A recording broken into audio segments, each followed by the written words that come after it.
Let's welcome to the stage Patti Gray Bellan.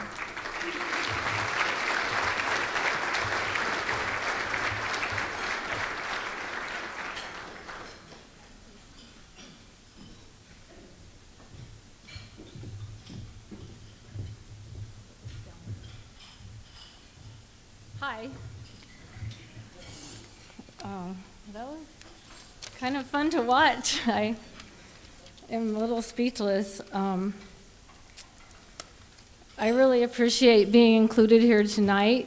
Sacramento and Davis hold a very dear place in my heart.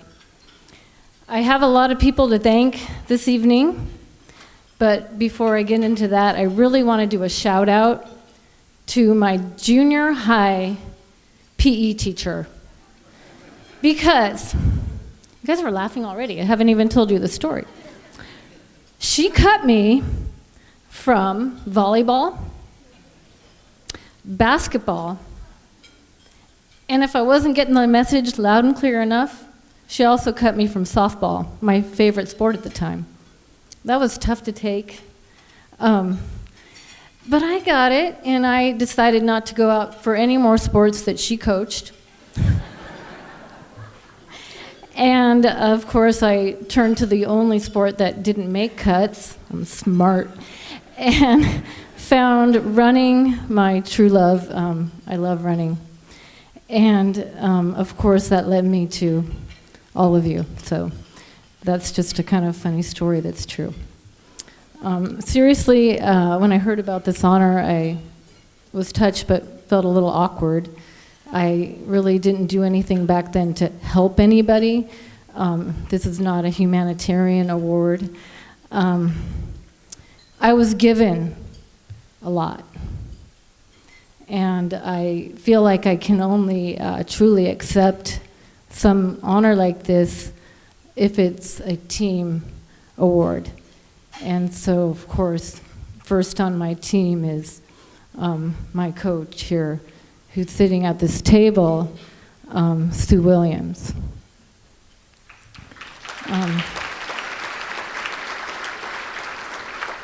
Sue has had a huge impact on many runners, and I was lucky to be one of those. She's an amazing coach and an amazing person. My running was really an extension of our teamwork. We were a team. My life is an extension of her friendship and her ability to mentor so well. So thank you, Sue. And we had a lot of fun.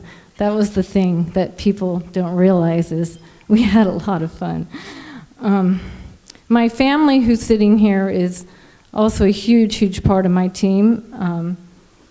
In those photos, all you saw were the good things and the happy times and the awesome races. But running is like life, and there are hard times and tough times. And while your family is there to celebrate with you like this evening for the good stuff, they're always also there for you when it's not easy and not hard, or when it's hard and not easy, and when it's sad. And they've always been there for me, and we've been there for each other. And I really appreciate my brothers, Matt and Mike and Tom, and my mom, of course. She's more than I can ever thank you enough, and I love you. I have my family back home. You saw a picture of my husband there skiing. It's a big passion of mine now, Nordic skiing. And my daughter Emma and my son Eric back home to thank as well. Finally, I want to thank people who who worked behind the scenes to make running possible for girls and women. I got to ride that first wave in of girls and women that were allowed to run. In my freshman year of high school, I ran on the boys' cross-country team. There was not a girls' cross-country team. And I ran with the boys workouts, in the boys' races. They didn't separate us out. It was really hard trying to pass boys. And I remember clearly my high school PE teacher sitting down next to me at a bench one day and asking me about cross country and learning that we didn't have a girls team. And she said, well, that's going to change next year because of this thing called Title IX. And it did. The next year we had our own races and our own championships, and that was a big deal. And I know Title IX is not perfect, but for me it meant a lot. Finally, after high school, I came and enrolled in UC Davis, and that was in 1980. And so my freshman year, I ran in the last AIAW championship. That was then the governing body of sport for women. And then I had the opportunity to run in the first NCAA championship here in Sacramento that a lot of you worked hard to put on. And so that was historic. From there, I have to tell you a little story about that race in Sacramento. Sue told us it was a big deal to have the women and the men at the same meet. That had never happened before at a national championship.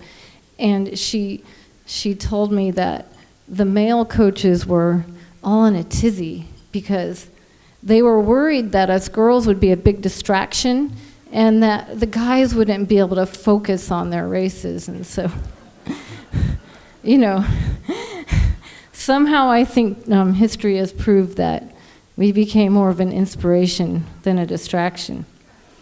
In 1983, I qualified for the first ever women's Olympic trial marathon. They didn't think that we were strong enough mentally or physically before then to run a marathon, and so that was a pretty big deal. I really had my sights set on making that team. It was something I really wanted, but it wasn't meant to be. I got hurt before that race.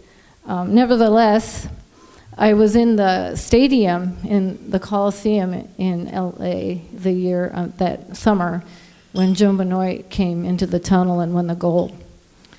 And then in 1987, I obviously took the Cal International, and that's a famous race because of the weather. And if you want me to come back and end your drought and run that race, I'll be happy to do that. And so everybody remembers the weather in that race, and I certainly do. But one thing you may not have noticed is when I crossed that line, I received the same amount of money that the male winner received. And so equal pay for equal work is still revolutionary, and that was a pretty big deal then, and I'm sure a lot of people in this room had something to do with that. So I smile, yeah.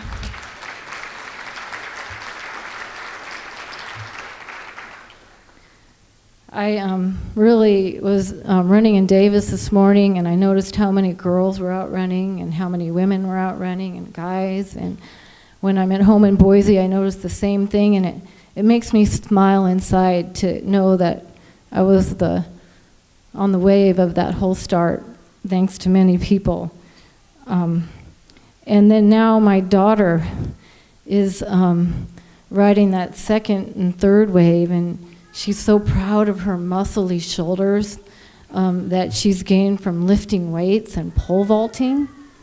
And so there's another event that women are doing, like the marathon, that we never ever thought we'd have the chance to do. So thank you for all of you in here that have worked really hard, and go boys and go girl.